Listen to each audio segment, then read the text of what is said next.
നമസ്കാരം, എൻ്റെ പേര് അനീഷ്. കളരി സ്റ്റഡീസിൻ്റെ മറ്റൊരു വീഡിയോയിലേക്ക് സ്വാഗതം. ഇന്നത്തെ വീഡിയോ കളരികളിൽ ഉപയോഗിക്കുന്ന മഴു എന്ന ആയുധത്തെക്കുറിച്ചാണ്. മഴുവിൻ്റെ ചരിത്രം നമ്മൾ പരിശോധിച്ച് കഴിഞ്ഞാൽ ആദിമ മനുഷ്യൻ ആദ്യം നിർമ്മിച്ച ഒരു ആയുധങ്ങളിൽ ഒന്നാണ് മഴു. അപ്പോൾ അക്കാലങ്ങളിൽ കല്ലിൻ്റെയൊക്കെ ഷാർപ്പായിട്ടുള്ള പീസസ് തടി കഷ്ണത്തിൽ വെച്ചും മറ്റുമൊക്കെയാണ് മഴു നിർമ്മിച്ചിരുന്നത്. പിന്നീട് മനുഷ്യൻ ലോഹം കണ്ടെത്തിയതിന് ശേഷം ലോഹനിർമ്മിതമായ മഴു ഉപയോഗത്തിൽ വരികയും ചെയ്തു.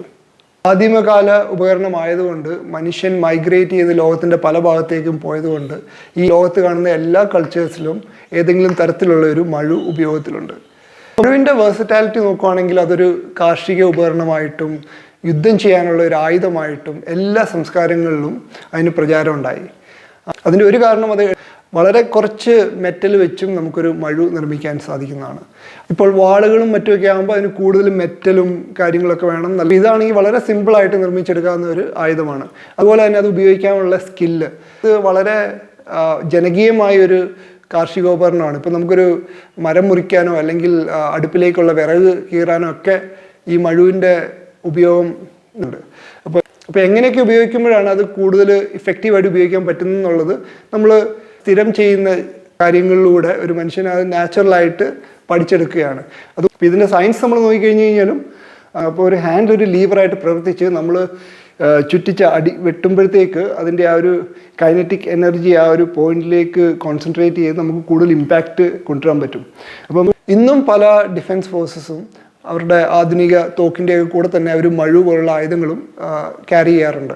അപ്പോൾ അവർക്ക് യാത്ര ചെയ്യുമ്പോൾ ക്ലിയർ ചെയ്യാനും അതുപോലെ തന്നെ ഫൈറ്റ് ചെയ്യാനും അവർ അത് വെച്ച് പരിശീലിക്കുന്നുണ്ടെന്നാണ് എൻ്റെ അറിവ്. പല സംസ്കാരങ്ങളും പല ഷേപ്പിലും പല സൈസിലുമുള്ള മഴു ഡെവലപ്പ് ചെയ്തിട്ടുണ്ട്. അപ്പം ഇതിൽ നമ്മളിപ്പോൾ ഒരു കാർഷിക ഉപകരണമായി മാത്രം കാണുന്ന മഴു സാധാരണ ഒരു സൈഡ് മാത്രം മൂർച്ചയുള്ള ഒരു മെറ്റൽ പീസ് വെച്ചതായിരിക്കും. അതേസമയം നമ്മൾ ആയുധമായിട്ട് ഉപയോഗിക്കുന്ന മഴുവിന് കൂടുതൽ എഡ്ജസും മറ്റും കാണാറുണ്ട്. അതുപോലെ തന്നെ മഴുവിന് വളരെ പ്രാധാന്യം കൊടുത്തുള്ള ചില കൾച്ചേഴ്സും ലോകത്തുണ്ടായിട്ടുണ്ട്. ഉദാഹരണത്തിന് സ്കാൻഡിനേവിയയിലെ വൈക്കിംഗ് സംസ്കാരമൊക്കെ അവരുടെ മഴു എന്ന് പറഞ്ഞു കഴിഞ്ഞാൽ അവരുടെ ഒരു ഐഡൻറ്റിറ്റിയായി മാറിയ ഒരു ആയുധമാണ്. ഇപ്പോൾ ഇന്ത്യയുടെ കാര്യം എടുത്തു കഴിഞ്ഞ് കഴിഞ്ഞാൽ ഇന്ത്യയിൽ പല സംസ്കാരങ്ങളും കുടിയേറി വന്നിട്ടുണ്ട്. പല ആക്രമണത്തിലൂടെയും ആകാം അല്ലെങ്കിൽ ശാന്തമായിട്ടാകാം. അപ്പോൾ ഇവരെല്ലാം തന്നെ അവരുടെ കൾച്ചറൽ സ്പെസിഫിക് ആയിട്ടുള്ള ചില ഡിസൈൻസും മറ്റുമൊക്കെ ഇന്ത്യയിലോട്ട് കൊണ്ടുവന്നിട്ടുണ്ട്. അപ്പം ഇന്ത്യയിലെ പഴയ സൈന്യങ്ങളെ പറ്റിയുള്ള വിവരണത്തിലൊക്കെ മഴുവിനെ പറ്റി പരാമർശങ്ങളും ഉണ്ട്. അപ്പം വാളും മറ്റ് ആയുധങ്ങളും കൊണ്ട് നടക്കുന്ന പോലെ തന്നെ നേതാക്കളുടെ അരയിൽ എപ്പോഴും മഴു കാണുമായിരുന്നു. അതിന് വിജയനഗര സാമ്രാജ്യത്തിലെ സൈനികരെ പറ്റി പറയുന്നിടത്തൊക്കെ എല്ലാ ഗ്രേഡിലുള്ളവരും എല്ലാ ജാതിയിലുള്ളവരും എല്ലാ മതസ്ഥരും ആയിട്ടുള്ള യോദ്ധാക്കളും മഴു ഉപയോഗിച്ചതായിട്ടാണ് പറയുന്നത്. ഇനി കേരളത്തിൽ സാധാരണ കണ്ടുവരുന്ന മഴു എന്ന് പറഞ്ഞു കഴിഞ്ഞാൽ വെൺമഴു എന്നാണ് നമ്മളതിനെ പറയുന്നത്. അപ്പം വെൺമഴു എന്ന് പറഞ്ഞാൽ ലിറ്ററലി തിളങ്ങുന്ന മഴു എന്നൊക്കെയാണ് അർത്ഥം. അത് ഇംഗ്ലീഷിൽ ആ ടൈപ്പ് മഴുവിനെ നമ്മൾ ക്രസൻറ്റ് ഷേപ്ഡ് ആക്സ് എന്നാണ് പറയുന്നത്. അപ്പോൾ ഈ ക്രസൻറ്റ് ഷേപ്പ് എന്ന് പറഞ്ഞാൽ ഒരു ചന്ദ്രക്കല പോലെ. അപ്പം ഇനി നമ്മൾ ഇതിൻ്റെ മാർഷൽ ആർട്ട് ആസ്പെക്റ്റിലേക്ക് വന്നു കഴിഞ്ഞ് കഴിഞ്ഞാൽ ഇപ്പോൾ ലോകത്തുള്ള ഒരുവിധപ്പെട്ട എല്ലാ മാർഷൽ ട്രഡീഷൻസിലും ഇപ്പം മഴുവിൻ്റെ പല ഫോംസ് പ്രാക്ടീസ് ചെയ്യാറുണ്ട്. ഇപ്പം നമ്മൾ യൂറോപ്പിൻ്റെ കാര്യം എടുത്തു കഴിഞ്ഞ് കഴിഞ്ഞാൽ അവർക്കിപ്പോൾ ഒരു കണ്ടിന്യൂസ് ആയിട്ടൊരു ട്രഡീഷൻ ഇല്ലെങ്കിലും അവരുടെ പഴയ 12ാം നൂറ്റാണ്ടിലേക്ക് 13ാം നൂറ്റാണ്ടിലേക്ക് മാനുവൽസ് ഒക്കെ വെച്ച് അവരിപ്പം അതിനെ റീക്രിയേറ്റ് ചെയ്യുന്നുണ്ട്. അപ്പം അങ്ങനെയുള്ള മാർഷൽ ആർട്ട് സിസ്റ്റംസിലും അതിനെ ഹിസ്റ്റോറിക് യൂറോപ്യൻ മാർഷൽ ആർട്സ് എന്ന് പറയും, ഹീമ എന്ന് പറയും. അപ്പോൾ അതിലെല്ലാം ഇങ്ങനെ മഴുവിൻ്റെ വളരെ വലിപ്പമുള്ള മഴുവൊക്കെ വെച്ചുള്ള പ്രാക്ടീസ് അവർ ചെയ്യുന്നുണ്ട്. നമ്മൾ ചൈനയുടെ കാര്യം എടുത്തു കഴിഞ്ഞ് കഴിഞ്ഞാൽ അവിടെ പല ട്രഡീഷണൽ ആയിട്ടുള്ള മാർഷൽ ആർട്ട് ശൈലികളിലൊക്കെ ഇങ്ങനെ മഴു വെച്ചു ഒരു കയ്യിൽ മഴു വെച്ചും രണ്ട് കൈയിൽ മഴു വെച്ചൊക്കെയുള്ള പ്രാക്ടീസ് അവർക്ക് ഉണ്ട്. ഇപ്പോൾ സൗത്ത് ഈസ്റ്റ് ഏഷ്യയിൽ ഇപ്പം സില്ലത്ത്, കുന്താവോ, എസ്ക്രീമ, കാളി അങ്ങനെയുള്ള മാർഷൽ ആർട്സിലൊക്കെ ഇപ്പം മഴു വെച്ചുള്ള പ്രയോഗങ്ങളുണ്ട്. ഇപ്പോൾ ഇന്ത്യയുടെ കേസ് എടുത്തു കഴിഞ്ഞ് കഴിഞ്ഞാൽ ഇന്ത്യയിൽ ഇപ്പം നോർത്ത് ഇന്ത്യയിലും മറ്റുമൊക്കെ ഇങ്ങനെ വലിയ മഴു വെച്ച് വീശുന്ന കുറേ മാർഷൽ ആർട്സ് ഡെമോൺസ്ട്രേഷൻസ് ചെയ്യാൻ കാണാൻ ഇടയായിട്ടുണ്ട്. ഗട്കയിലും മറ്റും വാളും പരിചയം വെച്ച് പയറ്റുന്ന പോലെ തന്നെ മഴുവും പരിചയം വെച്ച് പയറ്റുന്ന രീതികളുണ്ട്. അത് അവരിപ്പോൾ നമ്മളിപ്പം വാളും പരിചയമായിട്ടുള്ള ഒരു കമ്പാരിസൺ നോക്കിക്കഴിഞ്ഞ് കഴിഞ്ഞാൽ വളരെ സിമിലർ ആയിട്ടുള്ള മൂവ്സൊക്കെ തന്നെയാണ്. അതുപോലെ വളരെ വലിപ്പമുള്ള മഴു വെച്ചും പയറ്റുന്ന രീതികൾ കാണാൻ പറ്റുന്നുണ്ട്. ഇപ്പോൾ കേരളത്തിൻ്റെ കാര്യം പറയുമ്പം കേരളത്തിലിപ്പം വടക്കൻ സമ്പ്രദായത്തിൽ ഇന്ന് മെയിൻ സ്ട്രീം കളരികളിലൊന്നും തന്നെ അങ്ങനെ മഴു പ്രാക്ടീസ് ചെയ്യുന്നില്ല. പക്ഷേ ചില കളരികളിൽ രണ്ടുപേരും മഴു വെച്ച് പയറ്റുന്ന ഒരു രീതി കാണാറുണ്ട്. ഇതിപ്പോൾ ഒരു ട്രഡീഷണലി കൈമാറി വന്ന ഒരു ടെക്നിക്കാണോ എന്നറിയില്ല. ഗട്കയിലൊക്കെ പരിചയം മഴുവും വെച്ച് പയറ്റുന്ന രീതിയിൽ കേരളത്തിലിപ്പം ചില കളരികളിൽ പയറ്റാൻ തുടങ്ങിയിട്ടുണ്ട്. പക്ഷേ അത് നമ്മൾ നോക്കിക്കഴിഞ്ഞ് കഴിഞ്ഞാൽ വാളും പരിചയം പറ്റുന്ന അതേ രീതിയിൽ തന്നെയാണ് വാളിന് പകരം മഴു വെച്ച് പയറ്റുന്നതേ ഉള്ളൂ. പക്ഷെ എന്നാലും അത് ട്രഡീഷണലായിട്ട് കൈമാറി വന്നതാകാനുള്ള സാധ്യത വളരെ കുറവാണ്. ഇങ്ങനെയുള്ള ഇന്നൊവേഷനും അല്ലെങ്കിൽ പുതിയ ആശയങ്ങളും ഒക്കെ സ്വാഭാവികമായും എല്ലാ കളിയിലും സംഭവിക്കുന്ന ഒരു കാര്യം മാത്രമാണ്. എന്നാലും ഇന്ന് കൂടുതൽ മഴു ഉപയോഗിച്ചുള്ള മാർഷൽ ആർട്ട് ടെക്നിക്സ് നമ്മൾ കൂടുതൽ കാണുന്നത് തെക്കൻ കളരികളിലെ അടിത്തറ സമ്പ്രദായങ്ങളാണ്. തെക്കൻ കളരികളിലെ ഒരു ട്രെയിനിങ് ഫോമാറ്റ് എന്ന് പറഞ്ഞു കഴിഞ്ഞാൽ ഒരാൾ മഴു വെച്ച് അറ്റാക്ക് ചെയ്യുന്നു, മറ്റേ ആൾ വെറും കൈയോടുകൂടി അതിനെ പ്രതിരോധിക്കുന്നു. അപ്പോൾ അവിടെ ഒരു ഡിസാമിങ് ടെക്നിക്സ് പ്രാക്ടീസ് ചെയ്യുന്നു, ഒഴിവുകൾ പ്രാക്ടീസ് ചെയ്യുന്നു, അത് വാങ്ങി തിരിച്ചാക്രമിക്കുകയോ അല്ലെങ്കിൽ അയാളെ കീഴ്പ്പെടുത്തി ലോക്ക് ചെയ്ത് വെക്കുന്ന ഒരു രീതിയും. അപ്പോൾ ഇതിൽ പരിശീലിക്കുന്ന പ്രധാനപ്പെട്ട ടെക്നിക്സ് എന്ന് പറഞ്ഞു കഴിഞ്ഞാൽ ഇപ്പോൾ ഇതിൻ്റെ ഒരു അറ്റാക്കിംഗ് സൈഡ് നോക്കിക്കഴിഞ്ഞ് കഴിഞ്ഞാൽ നമ്മൾ വെറും കൈയിൽ ഉപയോഗിക്കുന്ന വെട്ടുകളും അടികളും അല്ലെങ്കിൽ പഞ്ചുകളും ഇതിൻ്റെയൊക്കെ ഒരു വെപ്പണൈസ്ഡ് ആയിട്ടുള്ള വേർഷനാണ് നമ്മൾ സാധാരണ ഇത് ചെയ്യുന്നത്. സെയിം കൈൻഡ് ഓഫ് ആംഗിൾസും മൂവ്മെൻറ്റ്സും ഒക്കെയാണ്.